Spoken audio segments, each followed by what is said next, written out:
नमस्कार, मैं आशीष पाठक आप सभी का स्वागत करता हूं आपके अपने परिवार परीक्षा प्लस में। वेरी वेरी गुड इवनिंग, सभी का स्वागत, अभिनंदन। सौरभ जी क्या पूछ रहे हैं? सर बोर्ड से कुछ पता चला? देखिए आप लोग जाइए, बोर्ड से पता चला आप लोगों की लड़ाई है। कल बच्चे जा रहे हैं थर्ड लिस्ट के संदर्भ में, कहाँ पे सोए रहते हो, कई बार मैंने बताया, उस दिन भी बच्चे गए थे। तो जब जाओगे तो खुद ही पता चल जाएगा, ठीक है। तो अभी थर्ड लिस्ट के बारे में कुछ भी ऐसा कुछ नहीं बोला गया था, वहाँ पे बच्चे कम थे इसलिए एप्लीकेशन लिख के सबमिट करा लिया गया था। कल बच्चे जा रहे हैं ज़्यादा संख्या में, तो आप भी जाइए। ये नहीं कि आप लोग बैठे रहिए अपने जगह पर, सर जी जाएं, सर जी जो है, सर जी आप गए थे पता चला बता दीजिए थोड़ा हमको, ठीक है। आपको जाना है, आपकी लड़ाई, आप लोग अगर साथ में नहीं होगे तो फिर कोई नहीं आपके साथ खड़ा होगा। चलिए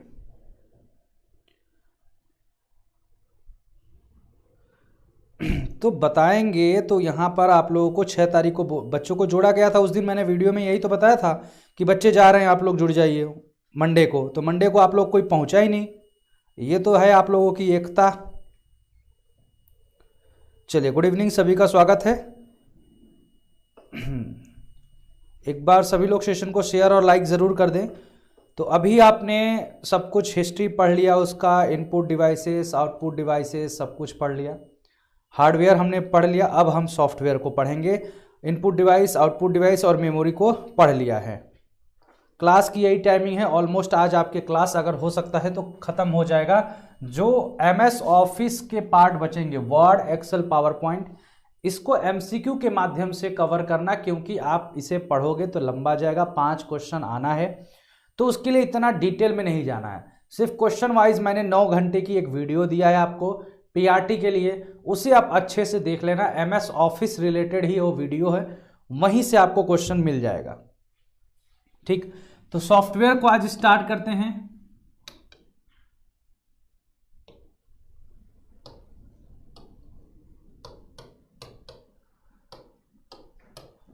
सॉफ्टवेयर होता क्या है? सॉफ्टवेयर जो होता है, इसको कहोगे कलेक्शन ऑफ प्रोग्राम होता है। प्रोग्राम के बारे में मैंने आपको बताया था, कलेक्शन ऑफ प्रोग्राम होता है। क्या लिखोगे? प्रोग्राम का समूह होता है सॉफ्टवेयर। सॉफ्टवेयर को डिवाइड किया गया है आपके दो जो है, एक आपका होता है सिस्टम सॉफ्टवेयर और दूसरा जो होता है वो एप्लीकेशन सॉफ्टवेयर होता है। एप्लीकेशन सॉफ्टवेयर होता है। अब सिस्टम सॉफ्टवेयर को भी डिवाइड किया गया है। सिस्टम सॉफ्टवेयर में आपका आता है ऑपरेटिंग सिस्टम,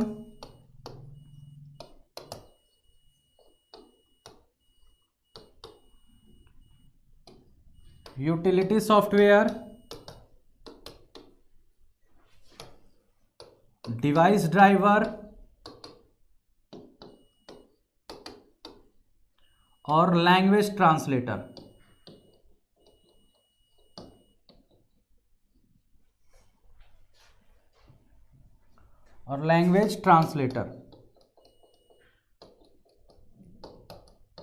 ये सिस्टम सॉफ्टवेयर के पार्ट हो गए। हाँ, एप्लीकेशन सॉफ्टवेयर में चले आओगे तो एप्लीकेशन सॉफ्टवेयर को 2 पार्ट में डिवाइड किया गया। एक आपका है जनरल पर्पस जो सॉफ्टवेयर होते हैं वो हो गए, और एक आपका हो गया स्पेसिफिक पर्पस के लिए जो यूज होते हैं उसके लिए। स्पेशल पर्पस या स्पेसिफिक पर्पस जो बोल सकते हो, ये होता है। हाँ, क्लास लाइव ही है, ये रिकॉर्डेड क्लास नहीं है। अंजलि जी वेरी वेरी गुड इवनिंग, स्वागत है सभी का। सभी लोग सेशन को शेयर जरूर करिए, ठीक है। अब लैंग्वेज जो ट्रांसलेटर होता है, इसको आपको 3 पार्ट में है। ये आपके जो प्रोग्रामिंग लैंग्वेज होते हैं, जिसको कहा जाता है लिंकर,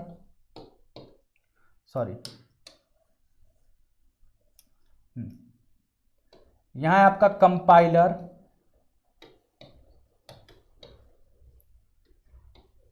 असेंबलर और इंटरप्रेटर, ठीक है। कंपाइलर, असेंबलर और इंटरप्रेटर, इसके बारे में हम लोग आज डिस्कस किया जाएगा। चलो एक एक करके बात किया जाए। इतनी बातें समझ में आ गई। सिस्टम होता है, एक एप्लीकेशन सॉफ्टवेयर होता है। अब आते हैं हम लोग कि आपका जो सॉफ्टवेयर है, मैंने बता दिया कलेक्शन ऑफ प्रोग्राम होता है, ठीक है, कलेक्शन ऑफ प्रोग्राम होता है। तो सिस्टम सॉफ्टवेयर क्या है आपका? सिस्टम सॉफ्टवेयर क्या है? सिस्टम सॉफ्टवेयर वो होता है, वो प्रोग्राम है जो सिस्टम का मैनेजमेंट के कार्य को देखता है। जितना भी सर नोटिस प्रोवाइड करा दो, कैसा नोटिस?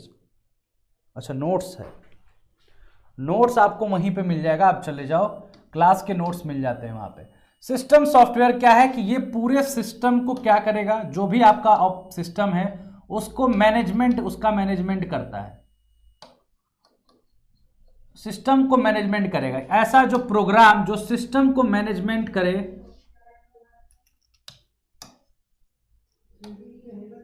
ठीक है, मैनेजमेंट होगा। सिस्टम सॉफ्टवेयर क्या हो गया? ये आपके input, output, memory, device, processor, विभिन्न कार्यों का प्रबंधन करता है। जितने भी आपके इनपुट है, आउटपुट डिवाइस है, मेमोरी मैनेजमेंट है, इन सभी कार्यों का एक मैनेजर जो कहा जाए, सब कुछ मैनेजमेंट यही दिखता है। जिसमें से ऑपरेटिंग सिस्टम की बात करते हैं, हाँ ऑपरेटिंग सिस्टम होता है इसमें।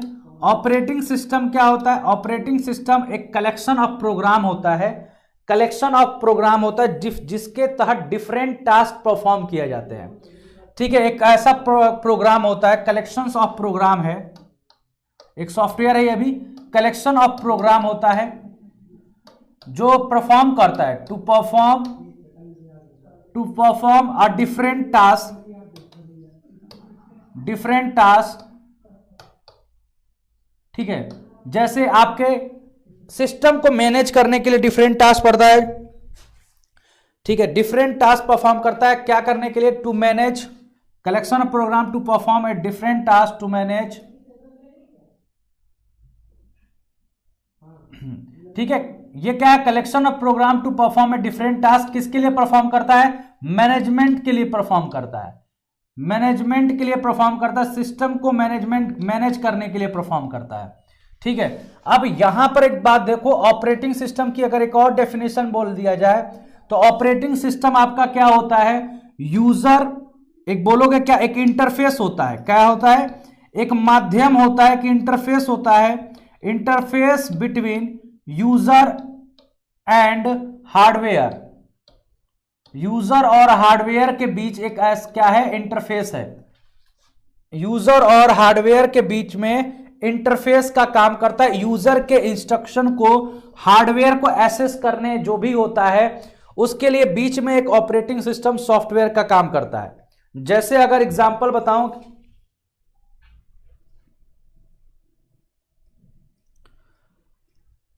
क्या हो गया?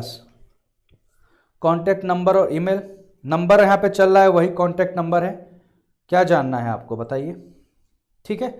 अगर हम बात करें यहां पर इंटरफेस, मतलब जैसे क्या हो गया कि ये सपोज करो आपका क्या है? हार्डवेयर है, सबसे लास्ट हार्डवेयर कोई आपके सिस्टम से कनेक्ट है। हार्डवेयर जो होता है वो आपका यहां पे होता है ऑपरेटिंग सिस्टम, ठीक है। सिस्टम का हार्डवेयर जो हो गया, स्क्रीन हो गया, डिस्प्ले हो गया, माउस हो गया, जो भी होगा ये सब चीजें। उसके बाद से आपका एप्लीकेशन सॉफ्टवेयर होता है, एप्लीकेशन होता है, और उसके ऊपर जो लेयर होती है इसको कहते हैं हम लोग क्या है? यूजर है। तो यूजर अगर हार्डवेयर को एक्सेस करना चाहता है तो वो कोई भी हार्डवेयर एक्सेस करेगा, ऑपरेटिंग सिस्टम चाहे इस दोनों लेयर के बाद ही करेगा। तो यहां पे ऑपरेटिंग सिस्टम प्ले करेगा रोल, एक इंटरफेस है ये कोनो। जैसे मान लो यूजर आप हो और काम करो MS ऑफिस पर, आपको प्रिंट कराना है कोई डॉक्यूमेंट, तो अभी आप एप्लीकेशन सॉफ्टवेयर खोले हो ना, MS वर्ड क्या है? एक एप्लीकेशन सॉफ्टवेयर है। क्या हो गया? ठीक है, एक एप्लीकेशन सॉफ्टवेयर है जिसके तहत आप क्या करते हो? यूजर उससे कनेक्ट है, जब आपको कंट्रोल P दबाते हो तब आपका प्रिंटर एक्टिवेट होता है। तो वो प्रिंटर एक्टिवेट कैसे हो रहा है? ऑपरेटिंग सिस्टम उसको मैनेज कर रहा है। जितने भी आपके डिवाइस मैनेजमेंट है, ऑपरेटिंग सिस्टम का काम क्या होता है? आपके सिस्टम में आपका जो कंप्यूटर है उसमें डिवाइस मैनेजमेंट का काम करता है। जो भी डिवाइस है उसको कैसे मैनेज करना है, मैनेजमेंट का काम करता है। मेमोरी मैनेजमेंट का काम करता है, इसका वर्क बता रहे हैं। मेमोरी मैनेजमेंट का काम करता है। स्टोरेज मैनेजमेंट, स्टोरेज और मेमोरी अलग अलग है। हार्ड डिस्क मैनेजमेंट स्टोरेज हो जाएगा। उसके बाद से डिवाइस मैनेजमेंट, प्रोसेस मैनेजमेंट का काम करता है बच्चों। प्रोसेस मैनेजमेंट का काम करता है, कौन से प्रोसेस को कितना चलाना है, कितना समय देना है, ये सब चलता है। उसके बाद से हो गया device management, memory management. File management, कैसे फाइल को मैनेज करना है, इसको स्टोरेज कैसे करना है, किस जैसे फाइल एलोकेशन टेबल होता है ना, उस फाइल एलोकेशन टेबल में FAT में कैसे फाइल को रखना है, तो फाइल मैनेजमेंट करता है। फाइल मैनेजमेंट इसका वर्क होता है। कोई भी कार्य, जो भी आपका ऑपरेटिंग सिस्टम, मतलब जो भी एक सिस्टम को चलाने के लिए जितने कार्य होते हैं उन सभी को यह परफॉर्म करता है। ठीक है, जैसे आपकी गवर्नमेंट है, सरकार चलाने के लिए जो भी आवश्यकताएं होती, जो जो करना होता है वो सब काम करती है ना, वैसे यहां पर है। क्या हो गया, क्लास रुक गई है? जल्दी से बताओ। ठीक है, storage management, process management, file management, जल्दी से बताओ। क्लास चल रही है या रुक गई है?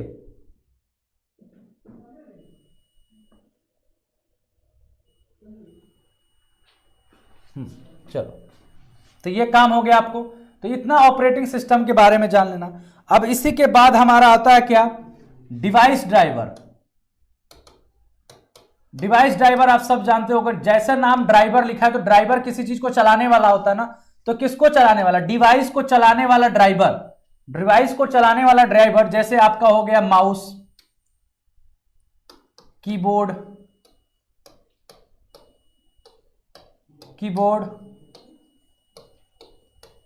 ठीक है, हार्ड डिस्क, ये सब क्या है इसके डिवाइस ड्राइवर। जब आप माउस लगाते हो, आप USB में जब माउस लगाओगे तो लिखता है ना इंस्टॉलिंग सॉफ्टवेयर कुछ, ठीक है, डिवाइस ड्राइवर, तो वही होता है। पहले क्या होता था, पहले के सिस्टम में, अभी भी कुछ, जैसे आप एक्सटर्नल हार्ड डिस्क ले लो तो उसके साथ उसका क्या आता है, उसका एक CD ड्राइवर आता है कि अगर बाय द वे खासकर विंडोज 7 में जरूरत पड़ती थी, चाहे विंडोज XP में जरूरत पड़ती थी कि आपको वो CD दी जाती थी। वो CD क्या होता है, आप CD ड्राइव में डालोगे, फिर वो जो एक्सटर्नल हार्ड डिस्क है उसका सॉफ्टवेयर आप इंस्टॉल करोगे, तभी उस हार्ड ड्राइव को रीड करेगा आपका सिस्टम, आपका ऑपरेटिंग सिस्टम तभी रीड कर पाएगा। तभी आपका ऑपरेटिंग सिस्टम उस पेरिफेरल, मतलब उस हार्ड डिस्क से कम्युनिकेट कर पाएगा आपके सिस्टम के कमांड के अकॉर्डिंग। ठीक है, लेकिन अब के जो विंडोज 10 है, विंडोज 10 में एक चीजें फायदा होती हैं कि आप जो भी डिवाइस लगाते हो, ठीक है, जो भी डिवाइस लगाते हो वो तुरंत क्या हो जाता है, उसका सॉफ्टवेयर अपने आप इंस्टॉल हो जाता है। और इसी वजह से हम जब विंडोज 7 अपने सिस्टम पे इंस्टॉल करते थे तो वहां पे एक ड्राइवर की CD अलग मिलती थी। ठीक है, और जैसे साउंड कार्ड का हो गया, ग्राफिक्स कार्ड का हो गया ड्राइवर, वाईफाई के लिए हो गया, ब्लूटूथ के लिए हो गया, अलग अलग हमें सभी डिवाइस के जो ड्राइवर होते हैं इंस्टॉल करने होते थे, तभी आपका प्रॉपर सिस्टम वर्क करता था। लेकिन अब जो MS ऑफिस, ये विंडोज 10 आपका आ रहा है, इसमें क्या है, ऑटोमेटिक सभी ड्राइवर प्री इंस्टॉल्ड आते हैं आपके विंडोज के साथ ही। आपको एक्सटर्नल कोई भी ड्राइवर की जरूरत नहीं होती कि आपके वाईफाई के लिए अलग से डालो, ग्राफिक्स के लिए अलग से डालो, ऑडियो कार्ड के लिए अलग से डालो, वीडियो कार्ड के लिए अलग से डालो, ऐसा नहीं है। विंडोज 7 तक आपको विंडोज 7 की CD तो मिलती ही थी, साथ ही साथ आपको एक ड्राइवर की CD मिलती थी कि आपके प्रॉपर ऑपरेटिंग सिस्टम को जो भी आप फीचर एक्सेस करना चाहते हो उसको अगर वर्क कराना है तो आपको क्या करना पड़ेगा, उसके ड्राइवर को इंस्टॉल करना पड़ेगा, तभी उसको चला पाएगा। जैसे गाड़ी में अगर ड्राइवर नहीं होगा तो गाड़ी नहीं चलेगी ना, तो वैसे ही आपके सिस्टम में वाईफाई है, ब्लूटूथ है, लेकिन उसका ड्राइवर नहीं पड़ा हुआ है तो वो कोई नहीं चला सकता उसको, तो इसीलिए ड्राइवर डालना पड़ता था। तो वही ये भी आपका क्या है, ये भी आपका सिस्टम सॉफ्टवेयर के अंतर्गत आता है। उसके बाद से है आपका हाँ यूटिलिटी सॉफ्टवेयर, ये भी आपके ऑपरेटिंग सिस्टम के साथ ही प्री इंस्टॉल्ड सॉफ्टवेयर आते हैं जो ऑपरेटिंग सिस्टम के साथ आते हैं। जैसे कहें टेक्स्ट एडिटर आपका एक आता है, टेक्स्ट एडिटर आता है, जैसे जिसको बोला जाता है MS, क्या बोला जाता है, वर्ड बोला जाता है, MS वर्ड नहीं, वर्ड बोला जाता है। ठीक है, जो वर्ड हो गया, पेंट हो गया, नोटपैड हो गया, ये सब क्या है, पहले से आते हैं ना टेक्स्ट एडिटर। ये पेंट तो पेंट के लिए होता है, नोटपैड जो होता है ये टेक्स्ट एडिटर होता है।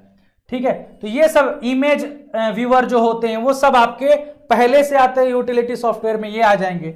उसके बाद से आपका एंटीवायरस, विंडो डिफेंडर जिसको बोलते हैं, एंटीवायरस हो गया, ये आता है। उसके बाद से डिस्क क्लीनर, ये आता है, डिस्क क्लीन करने के लिए आपका आता है, जो भी होता है। डिस्क डिफ्रेगमेंटर,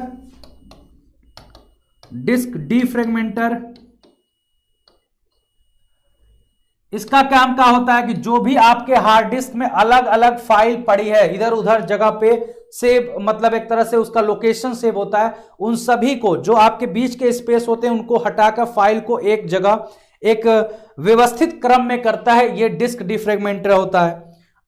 चलिए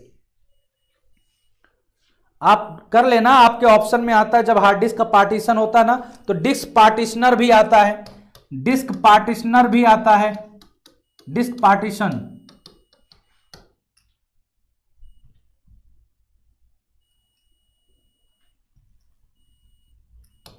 डिस्क पार्टीशन का भी एक सॉफ्टवेयर पड़ा जाता है। ये कहां जाओगे आप, जब स्टार्ट बटन पे मेनू पे जाना विंडोज पर, सिस्टम टूल्स पे जाना, किस पर जाओगे, सिस्टम सॉफ्टवेयर जो होता है, सिस्टम जो आपका सिस्टम रिस्टोर चाहे सिस्टम टूल्स होता है, उस पे जब जाओगे तो आपको मिल जाएगा ये कितने आपके उसके अंतर्गत सॉफ्टवेयर आते हैं सिस्टम सॉफ्टवेयर के, वो सब आपको यूटिलिटी सॉफ्टवेयर में मिल जाएगा। ठीक है, फाइल कंप्रेशन जो सॉफ्टवेयर होता है ये भी आपका हो जाएगा, फाइल कंप्रेशन जो सॉफ्टवेयर होता है वो भी मिल जाएगा आपको।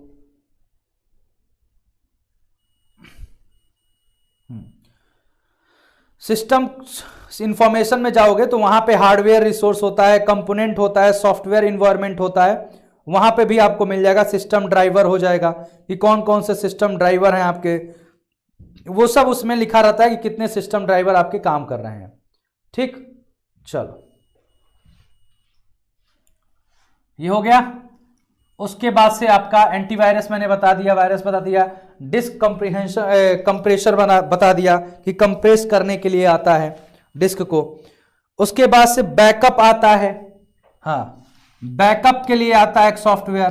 कभी भी आप अपना जो भी चीजें हैं आप समय समय पर अपना बैकअप बना सकते हो, और एक उसी का जो बैकअप बना होता है उसको रिस्टोर करने के लिए आता है, रिस्टोर सॉफ्टवेयर होता है। जैसे सिस्टम रिस्टोर होता है ना, कि आप एक पर्टिकुलर बना लो, उस पर सिस्टम को रिस्टोर कर दो। अगर आपको अभी कोई बग आ रहा है आपके सिस्टम में और जान रहे हो कि 10 दिन पहले हमारा सिस्टम अच्छा चल रहा था, तो आप एक पॉइंट बनाए रहोगे तो वहां से सिस्टम को रिस्टोर कर सकते हो, वहां को सिस्टम को रिस्टोर। बैकअप मतलब अपने डाटा को सुरक्षित रखने के लिए कि गायब ना हो डेटा, तो हम पर्टिकुलर समय समय पर बैकअप करते रहते हैं। हाँ ये ध्यान रखिएगा, समझ में आ गया। चलो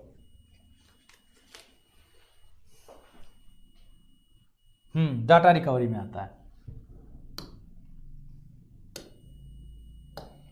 अब हम लोग आते हैं, यूटिलिटी हो गया, लैंग्वेज ट्रांसलेटर में आते हैं।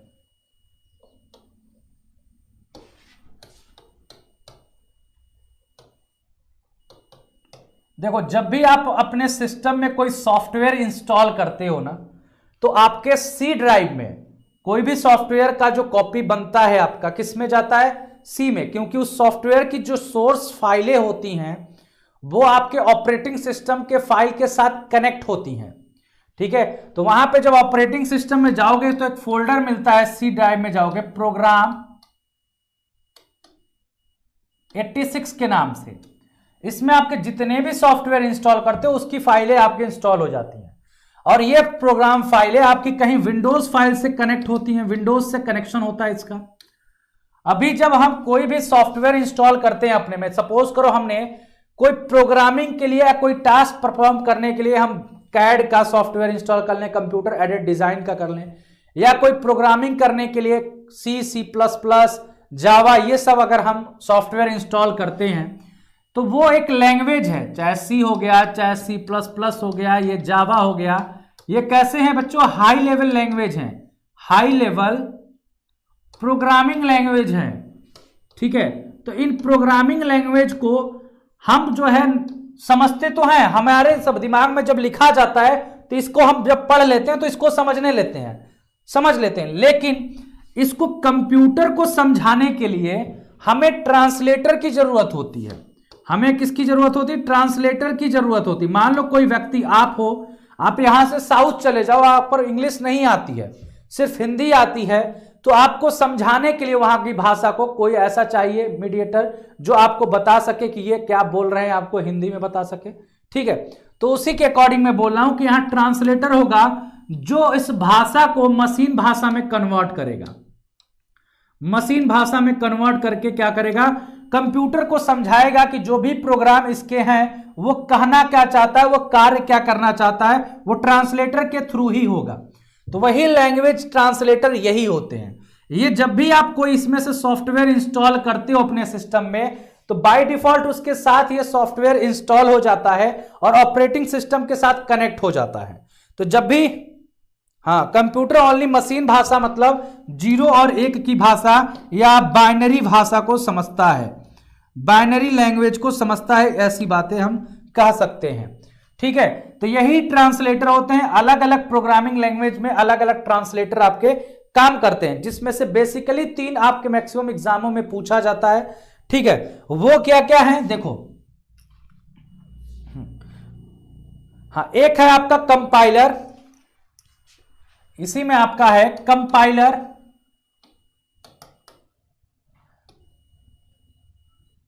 कंपाइलर किस में यूज होता है बच्चों? जो हाई लेवल लैंग्वेज C++, जावा सब में यूज होता है। ये कंपाइलर सब में यूज होता है। इसका काम क्या होता है कि कोई भी आपने मान लो प्रोग्राम लिखा है, किसी टास्क को परफॉर्म करने के लिए प्रोग्राम लिखा है, तो उस प्रोग्राम का होल प्रोग्राम को क्या करेगा? होल प्रोग्राम को क्या करेगा? ये ट्रांसलेट कर देगा किसमें? मशीन लैंग्वेज में। किसमें ट्रांसलेट कर देगा? मशीन लैंग्वेज में ट्रांसलेट कर देगा पूरे प्रोग्राम को एक बार में, at a time. Whole program को एट अ टाइम, एक ही समय में क्या करेगा? ट्रांसलेट कर देता है, कन्वर्ट कर देता है, ये बोल सकते हो। इसको क्या करता है? कन्वर्ट करता है। किसको? हाई लेवल लैंग्वेज को। हाई लेवल लैंग्वेज है ना ये, हाई लेवल लैंग्वेज को क्या करता है? मशीन लैंग्वेज में, जिसमें मशीन सीखती है, उसमें आपको एक ही बार में कंपाइलर ट्रांसलेट कर देता है। ये होता है कंपाइलर। ठीक है, उसके बाद से होता है असेंबलर।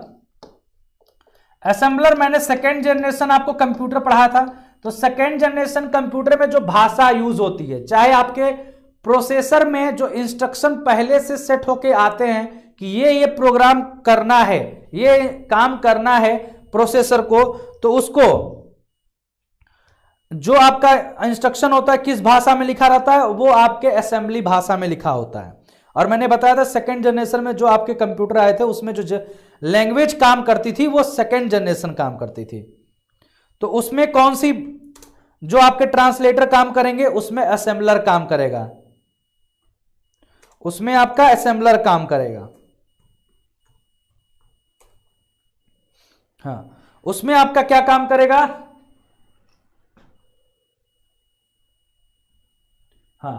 यहां पे आपका असेंबलर काम करेगा। असेंबलर जो आपके मेनेमोनिक कोड में लिखा जाता था, मेनेमोनिक कोड में लिखा जाता था, जैसे लोड को लिखना है, लोड डाटा LOAD होगा, मूव कराना है डेटा को तो MOVE होगा।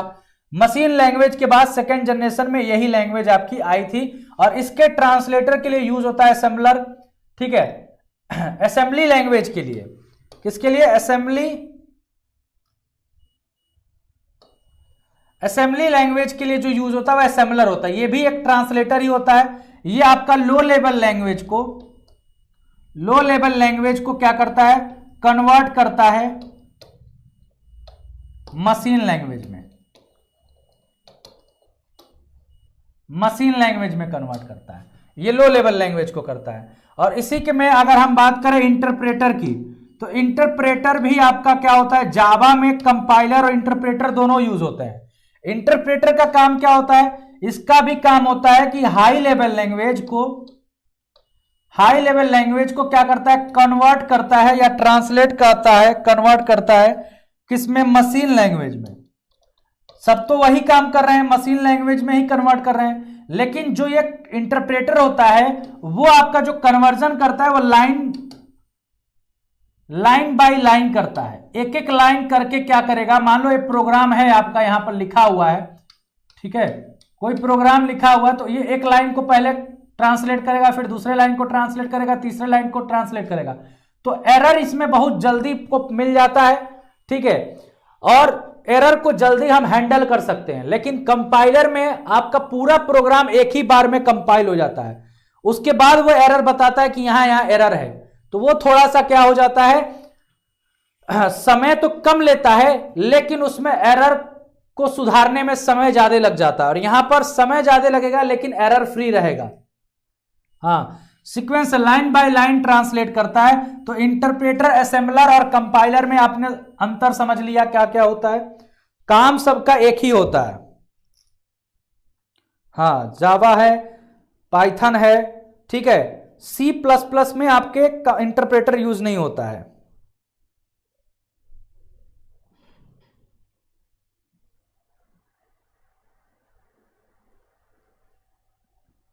चलो,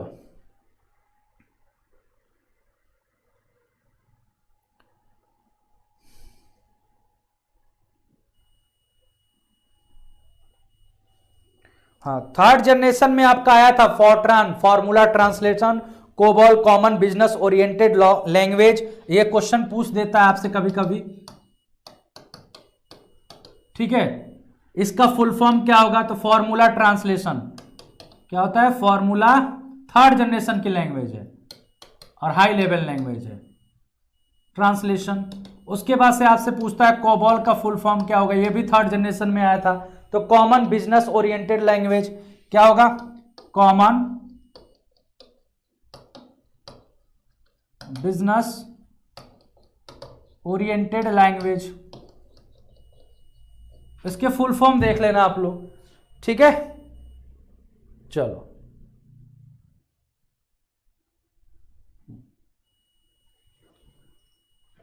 बेसिक हो गया, beginner all purpose symbolic instruction code third generation का है, बेसिक।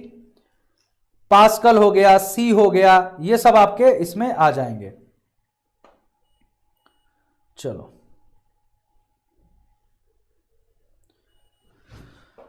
ये हो गया। अब हम लोग लैंग्वेज ट्रांसलेटर हो गया, डिवाइस ड्राइवर हो गया। अब हम लोग पढ़ते हैं एक इसी में लिंकर लोडर के बारे में पढ़ लो। लिंकर लोडर भी आपके ऑपरेटिंग सिस्टम के ही साथ काम करते हैं। लिंकर क्या होता है और लोडर क्या होता है, इसको भी जान लो। लिंकर आपका एक सॉफ्टवेयर है, एक प्रोग्राम है कह सकते हो, जो ऑपरेटिंग सिस्टम में होता है, ठीक है। इसका काम क्या होता है? जैसे सी लैंग्वेज की जो फाइल है, जब हम लैंग्वेज का जो सोर्स कोड होता है, मान लो जैसे मैंने कहा कोई भी मैं लैंग्वेज में कोई प्रोग्राम लिखता हूं, तो उस प्रोग्राम को जब हम कंपाइल कराते हैं ना, तो कंपाइल कराने के बाद मान लो कोई प्रोग्राम है हमारा, उस प्रोग्राम को जब सोर्स, उस प्रोग्राम जो होगा उसी को कहते हैं, जो ओरिजिनल हमारा रहेगा उसी को कहते हैं बच्चे सोर्स फाइल, सोर्स कोड कहते हैं। जो हाई लेवल में लिखा रहता है ना, उसी को सोर्स कोड कहा जाता है। तो सोर्स कोड को, जिसको हम समझते हैं, मशीन नहीं, जिस भाषा को मान लो सी का लैंग्वेज है, चाहे C++ का है, चाहे जावा का है, तो उस सोर्स कोड को किस में कन्वर्ट करता है? उस सोर्स कोड को आपका ऑब्जेक्ट कोड में कन्वर्ट करता है, ऑब्जेक्ट कोड में कन्वर्ट करता है लिंकर, ठीक है। अभी मैं बता रहा हूं, अभी ये लिंकर करता है क्या? अभी यहां लिंकर का काम नहीं है, ये सोर्स कोड को ऑब्जेक्ट कोड में काम का जो कन्वर्ट करता है, उसका मेन काम कौन करता है? वो आपके ट्रांसलेटर काम करते हैं। जो ट्रांसलेटर आपको मैंने बताया, वो ट्रांसलेटर यहां पर काम करते हैं।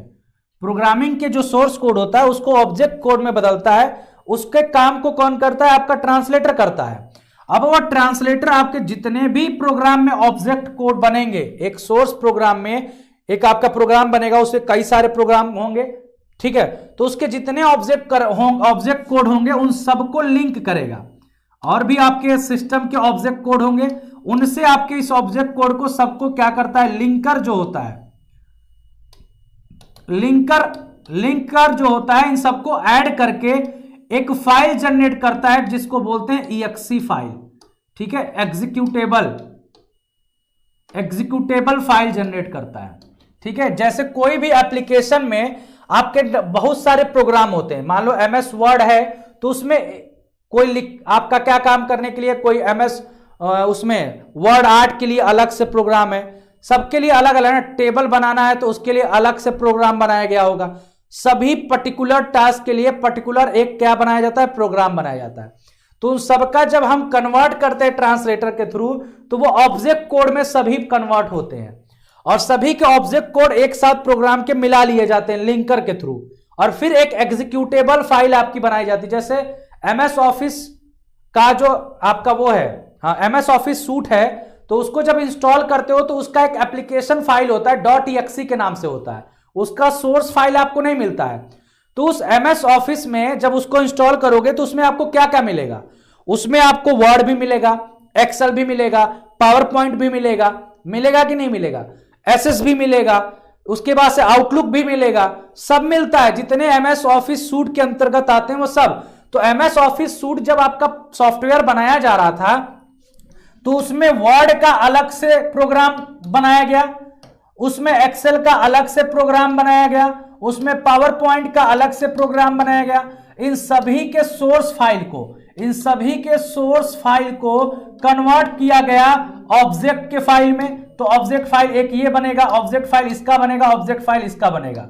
कन्वर्ट करके यहां ट्रांसलेटर यूज होगा, सोर्स फाइल को ट्रांसलेटर यूज करके ऑब्जेक्ट फाइल में कन्वर्ट करेंगे। फिर ये ऑब्जेक्ट फाइल आपके अलग अलग के कंबाइन होंगी।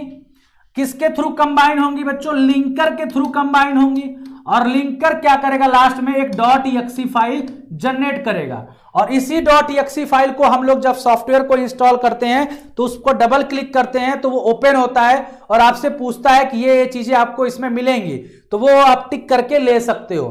तो .exe फाइल आपको मिलती है। अब यही .exe फाइल जो होगा, इसी को लोडर, जब आप इस पर डबल क्लिक करते हो तो यहां काम आता है आपका लोडर का। ठीक है, ये आपका एक सॉफ्टवेयर है ऑपरेटिंग सिस्टम में। जैसे exe फाइल को आप डबल क्लिक करोगे, लोडर इसको क्या करेगा, मेमोरी में लोड कर देगा। किसमें लोड कर देगा, आपका जो मेमोरी है सिस्टम का उसमें आपको इसको इंस्टॉल कर देगा। तो फिर वही आपका जो exe फाइल मतलब MS ऑफिस सूट जो है वो आपके सिस्टम में लोड हो जाता है और जब चाहते हो आप ओपन कर ले, तो बार बार इंस्टॉल करने की जरूरत नहीं पड़ती है। तो exe फाइल को जब हम अपने सिस्टम में इंस्टॉल करते हैं, कहने का मतलब तभी वो लोडर काम करता है कि इस exe फाइल को मेमोरी में लोड करता है, इंस्टॉल करता है। हाँ ठीक है, MS ऑफिस सूट का एक अलग से आपका सॉफ्टवेयर आता है, उसमें देखे होगे तो उस पे आपके सभी सॉफ्टवेयर होते हैं ना, क्योंकि एक बार MS ऑफिस आप क्या कर लोगे, इंस्टॉल करोगे जब .exe में, तो उसमें आपको सब मिल जाता है, वर्ड भी मिलता है, एक्सेल भी मिलता है, पावर पॉइंट भी मिलता है, SS भी मिलता है, आउटलुक भी मिलता है। तो ये सब तो क्या है, ये MS ऑफिस सूट के ही तो पार्ट है। तो ये अलग अलग प्रोग्राम है ना, अलग अलग काम के लिए बने हैं, तो सबके अलग अलग ऑब्जेक्ट कोड को मिला के लिंकर ने एक exe फाइल एक ही जनरेट की। आपको वर्ड के लिए अलग से एप्लीकेशन फाइल नहीं इंस्टॉल करनी पड़ती है, एक्सेल के लिए अलग से एप्लीकेशन फाइल नहीं इंस्टॉल करनी पड़ती है। ठीक है, सबका मिलाकर एक ही बनाया गया है। तो वहां पर यह काम आता है लोडर और लिंकर। इतनी बात समझ में आ गई आप सभी को? चलो अब हम लोग एप्लीकेशन सॉफ्टवेयर पे आते हैं।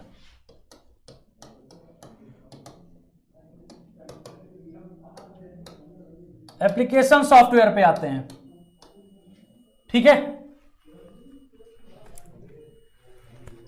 एप्लीकेशन सॉफ्टवेयर पे आते हैं। एप्लीकेशन सॉफ्टवेयर में आपको मैंने कहा एक आपके जनरल पर्पस सॉफ्टवेयर होते हैं जो जनरल पर्पस के लिए आप लोग यूज करते हो। जैसे आपका क्या हो गया, वर्ड हो गया, पेंट हो गया, एक्सेल हो गया, SS हो गया, ठीक है, पावर पॉइंट हो गया। ये सब आपके जनरल के हर सिस्टम में आपको देखने को मिल जाएंगे। Word, Paint, Excel, PowerPoint, image viewer, ये सब आपके क्या है, जनरल है। लेकिन स्पेसिफिक पर्पस पे जाओगे या स्पेशल पर्पस पे जाओगे तो ये पर्टिकुलर पर्पस के लिए होते हैं। जैसे पेरोल सॉफ्टवेयर होता है, पेरोल सॉफ्टवेयर, ये क्या होता है, इंडस्ट्री में आपके जो पेमेंट आपके दिए जाते हैं ना मंथली, आपके एम्प्लॉय जब आप कवर कर लेते हो तो उसके लिए हो गया। स्कूलों में चाहे कहीं भी एक आपका क्या होता है, अटेंडेंस सॉफ्टवेयर होता है, अटेंडेंस सॉफ्टवेयर कहा जाता है एक तरह से, बच्चों के अटेंडेंस के लिए। तो पर्टिकुलर उसी काम के लिए बना होता है ये सब चीजें, जो हर जगह आपके, जैसे रिजर्वेशन का सॉफ्टवेयर है, आईआरसीटीसी का ऐप है ना, तो वो रिजर्वेशन के लिए ही काम आता है, उसमें और कुछ तो कर नहीं सकते हो, उसमें डॉक्यूमेंट तो बना नहीं सकते, उसमें ट्रेन का रिजर्वेशन ही कर सकते हो, ठीक है। हाँ, अब जैसे यही है, अलग अलग काम के लिए आपके अलग अलग जो स्पेशल काम के लिए, जैसे वेदर फॉरकास्टिंग के लिए अलग से हो गया, मेडिकल डिपार्टमेंट में कुछ सॉफ्टवेयर आते हैं, जैसे पेस मेकर लगता है तो जिस कंपनी का होगा उसका सॉफ्टवेयर आपका आएगा, बायोट्रॉनिक हो गया, इन सब के अलग अलग सॉफ्टवेयर आते हैं, उस किसके लिए आते यूज होते हैं, उसको हैंडल करने के लिए यूज होते हैं, ठीक है। तो मेडिकल लाइन में भी होता है, तो स्पेशल काम के लिए जो सॉफ्टवेयर हो गए वो स्पेशल पर्पज हो गए। चलो, हाँ, अब ये हो गया आपका एप्लीकेशन सॉफ्टवेयर के बारे में बता दिया, ऑपरेटिंग सिस्टम को मैंने आपको बता ही दिया था। अब यहां पे थोड़ा सा ये ध्यान रखो कि अब ऑपरेटिंग सिस्टम कितने प्रकार के होते हैं, टाइप्स ऑफ ऑपरेटिंग सिस्टम। और बाकी मैंने एप्लीकेशन सॉफ्टवेयर आपको पढ़ना है तो वो मैंने कह दिया कि आपको एमसीक्यू मैंने पढ़ाया, उसको अच्छे से देखना है।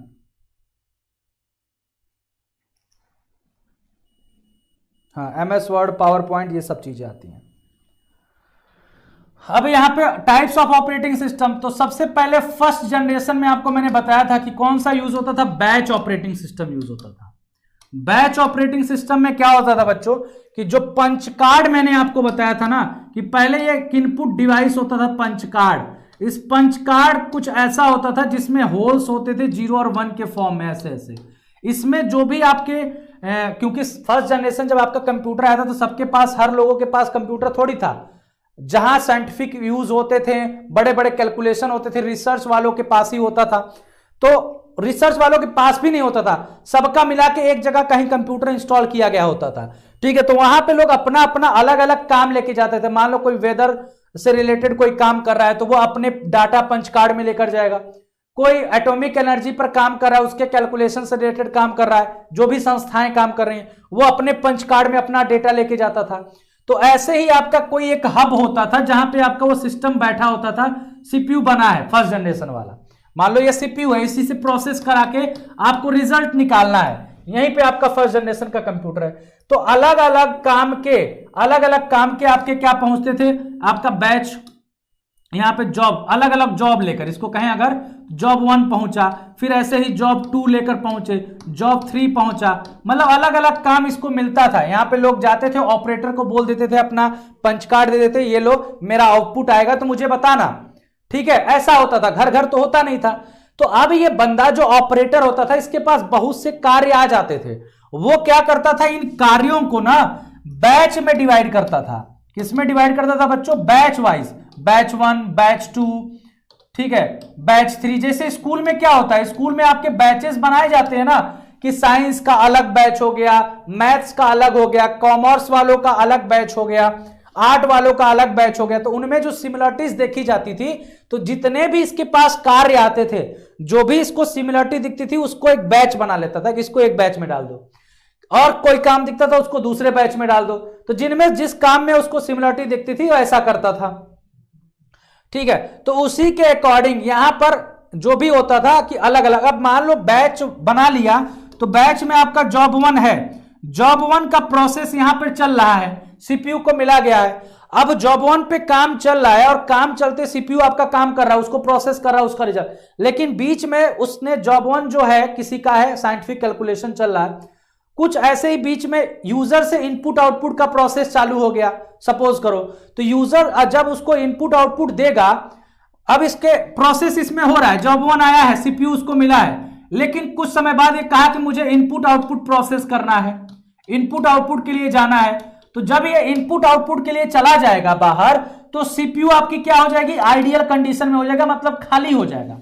तो खाली हो गया, तो अब ये सीपीयू की ये नहीं कि इसके अंदर और भी जो जॉब पड़े हैं, जॉब 2 है चाहे जॉब 3 है, उसको हैंडल करे, या इसके जॉब को, जॉब 4 को या जॉब 5 को हैंडल कर ले, कि कोई भी जॉब, जब ये खाली हो गया तो कोई भी जॉब जा सकता है प्रोसेस होने के लिए। लेकिन नहीं, वो आइडियल ही रहेगा, कहेगा जब ये आएंगे नहीं लौट के जब तक, तब तक हम ऐसे ही रहेंगे, इनको हम कंप्लीट जब तक नहीं कर लेते हैं तब तक हम सांस नहीं लेंगे।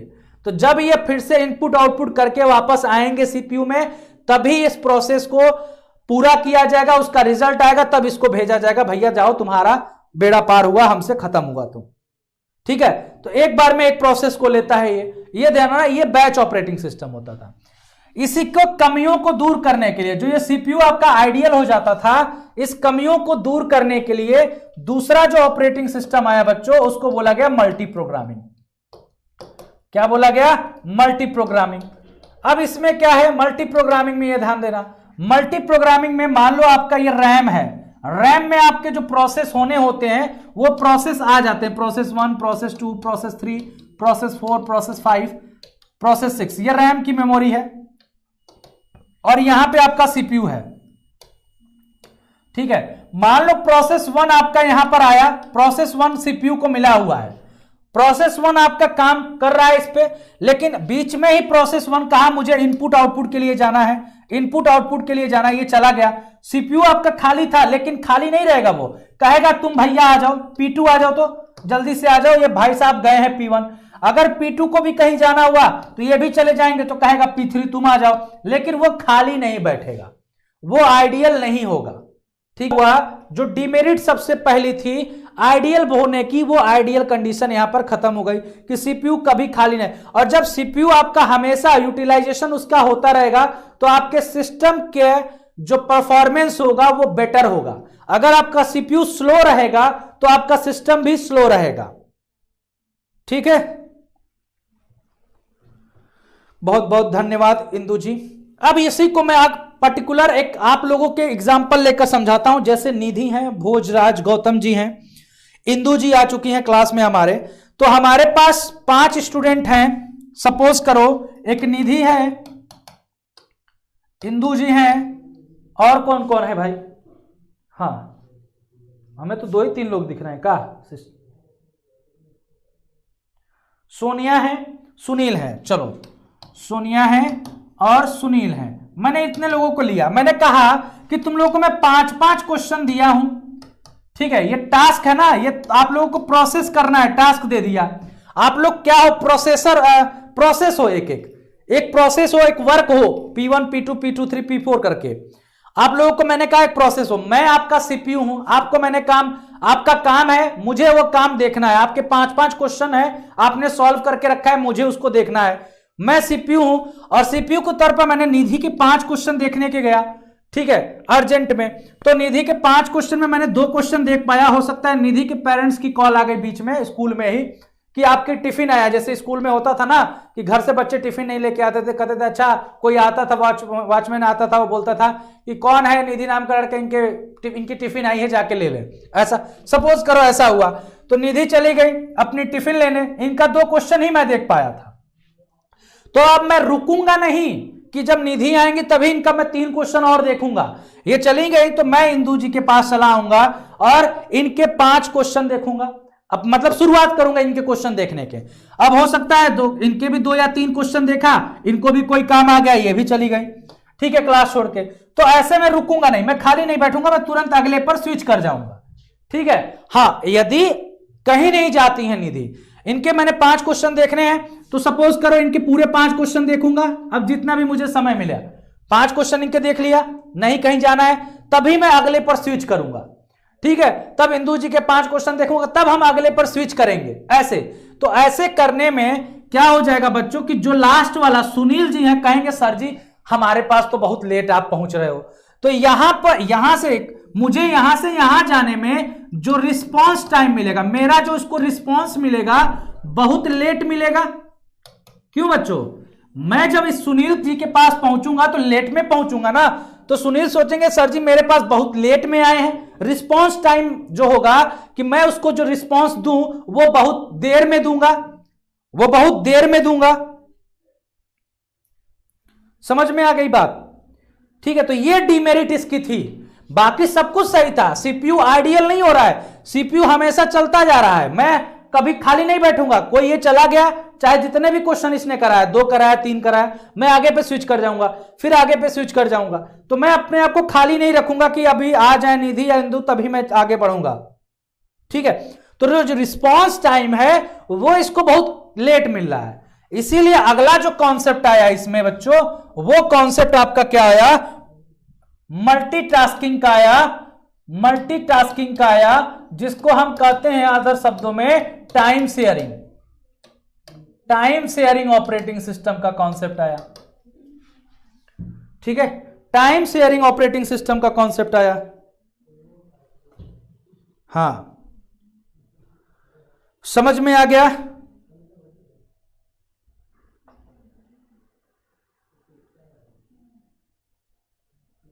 कंप्यूटर सर से ऊपर जा रहा है। जिसका बैकग्राउंड नहीं होगा, जो नहीं समझ पाता होगा, इतना तो समझ में आया ना कि अभी फिजिकल एग्जांपल देकर समझाया कि कैसे होता है। मैंने क्वेश्चन दिया मल्टी प्रोग्रामिंग, मतलब यहां पे इसका 2 क्वेश्चन मैं सॉल्व करूंगा, क्योंकि पूरा कंप्यूटर आपका फिजिक्स की तरह नहीं है, ये इमेजिनेशन है। कंप्यूटर क्या है आपका, एक इमेजिनेशन है, कैसे कंप्यूटर काम कर रहा है। आपको पता है क्या कि आप कीबोर्ड दाबते हो, कैसे आपके सामने स्क्रीन पर चीजें हो जाती हैं? नहीं पता ना। अंदर क्या, आपने तो दाबा ए, लेकिन कंप्यूटर का जो भाषा है वो तो 0 1 समझता है, तो उस 1 को कन्वर्ट किया गया 0 1 के फॉर्म में। ठीक है,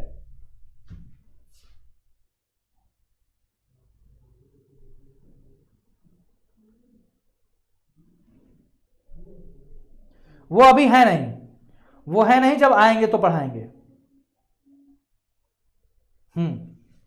ठीक, तो वही बोले। अब टाइम शेयरिंग का कॉन्सेप्ट आया। इसमें टाइम शेयरिंग के कॉन्सेप्ट में क्या है कि मान लो ये रैम है आपका P1 P2 P3 P4 P5 P6 P7।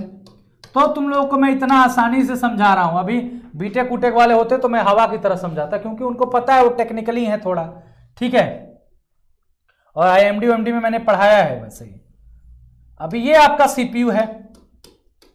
अब सीपीयू है, सपोज करो इसको प्रोसेस P1, इसमें क्या होता है, मल्टीटास्किंग या टाइम शेयरिंग ऑपरेटिंग सिस्टम में, इसमें पहले से ही एक टाइम क्वांटम बांट दिया जाता है। इसको क्या बोला जाता है, टाइम क्वांटम, मतलब टाइम बांट दिया जाता है कि हम किसी के पास भी सिर्फ 2 सेकंड के लिए जाएंगे, किसी के पास भी सिर्फ 2 सेकंड के लिए जाएंगे।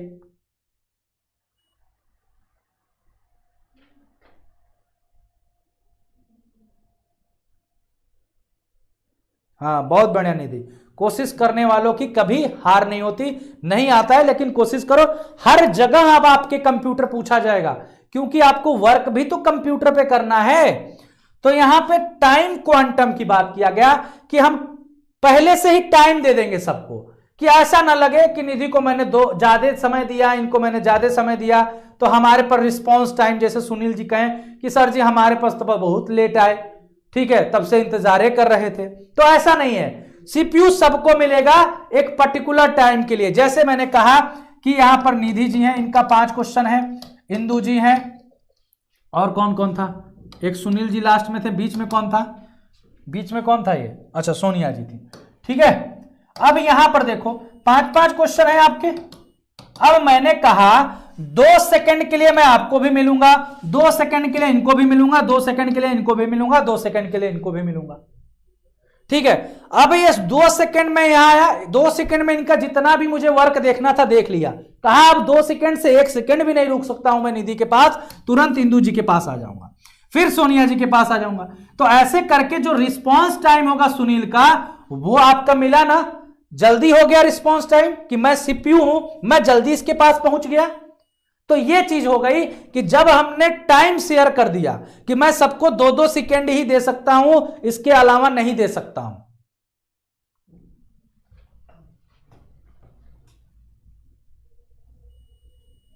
ठीक है, अब जैसे ये 2 सेकेंड इसको मिला, 2 सेकेंड है, तो 2 2 4 2 6 8 सेकेंड में हम 2 2 4 6 के बाद 7वें सेकेंड पे हम इसको मिल गए, 7वें सेकेंड पे हम सुनील जी के पास चले आए। अगर वही यहां पर हम देखें तो सपोज करो मुझे यहां पे 5 क्वेश्चन देखने में इनके 5 सेकंड लग रहे हैं, तो इसके भी 5 क्वेश्चन देखने में 5 सेकंड लगेंगे, इसके भी 5 क्वेश्चन देखने में 5 सेकंड लगेंगे, इसके भी क्वेश्चन 5 सेकंड देखने में 5 सेकंड लगेंगे।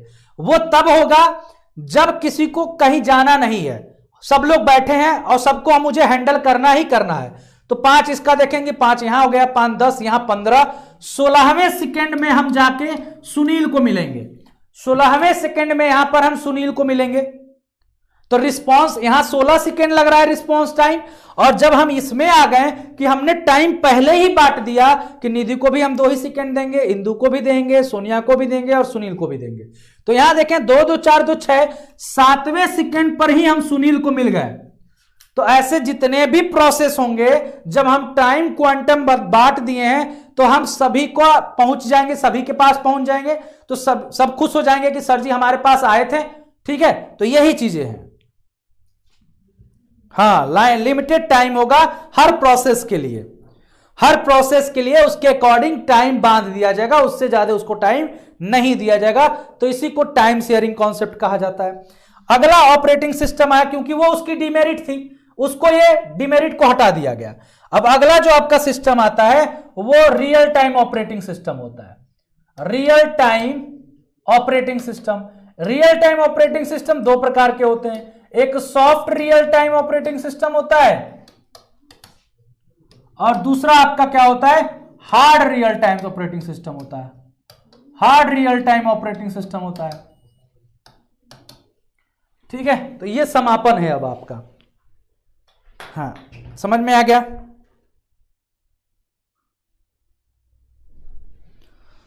बाकी क्वेश्चंस कराऊंगा प्रैक्टिस, तो उसमें और अच्छे से आप चीजों को समझोगे। सॉफ्ट और हार्ड।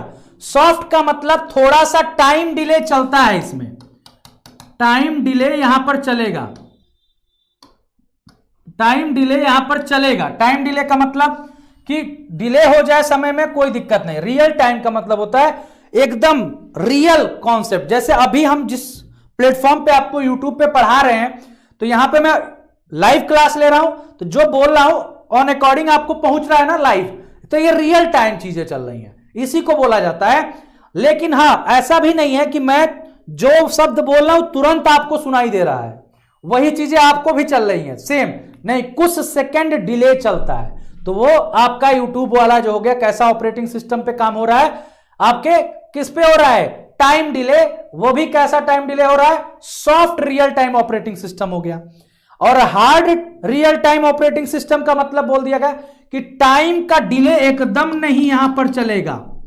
जैसे एयरक्राफ्ट हो गया, मिसाइल हो गया, यहां पे जो ऑपरेटिंग सिस्टम यूज होते हैं कि पता चले आपने एयरक्राफ्ट को लैंड होना है, आपने जो सूचना दी उसको तुरंत नहीं पता चला, तुरंत अगर नहीं पता चला, सेकंड की भी देरी हो गई तो वो लैंड कर जाएगा और दुर्घटना हो जाएगी। तो वहां पे आपको एकदम पॉइंट, पूरा का पूरा पॉइंट, एक एक पॉइंट की इंफॉर्मेशन उसको करेक्ट चाहिए। मिसाइल है, मिसाइल ऑपरेट कर रहे हो, उसकी टारगेट आपने फिक्स किया है कि 2 मिनट के अंदर इस टारगेट को हिट करना है, लेकिन किसी कारणवश वो 2 मिनट की बजाय उसमें डिले हो गया, तो वो पता चले जिस टारगेट को हिट करना था उसको ना हिट करके किसी और को हिट कर देगा। तो यहां पे आपका क्या हो जाएगा, hard real time operating system हो जाएगा। मतलब एकदम टाइम डिले नहीं चल सकता। जैसे आईसीयू में जाते हो तो जो आपका मॉनिटर लगा है, अगर वो गड़बड़ बताए तब तो समझ लो गड़बड़ा जाएगा काम। उसकी हार्ट बीट है 180, 190, 200 जा रहा है और वो पीछे का बता रहा है कि 100 पे है। डॉक्टर सोचेगा अरे ठीक तो है, लगाओ, अच्छा है, पता चले उनका खत्म हो गए, कल्याण हो गया उनका। ठीक, तो ये होते हैं जिसमें टाइम डिले नहीं होना चाहिए, और होता है टाइम डिले थोड़ा हो भी सकता है, लेकिन सब रियल टाइम होता है। जो भी आपके मॉनिटर्स यूज होते हैं मेडिकल लाइंस में, जैसे आईसीयू हो गया, तो वहां पे आपको अगर रियल टाइम चीजें, डेटा आपको नहीं देगा तो आप पेशेंट को कैसे हैंडल करोगे, तो वो सब चीजें हैं। तो ये आज आपका कंप्यूटर का समापन होता है। जो चीजें थी मैंने आपको मैक्सिमम 5 नंबर के लिए जितना हो सकता था उतना पढ़ा दिया, 5 क्वेश्चन के लिए।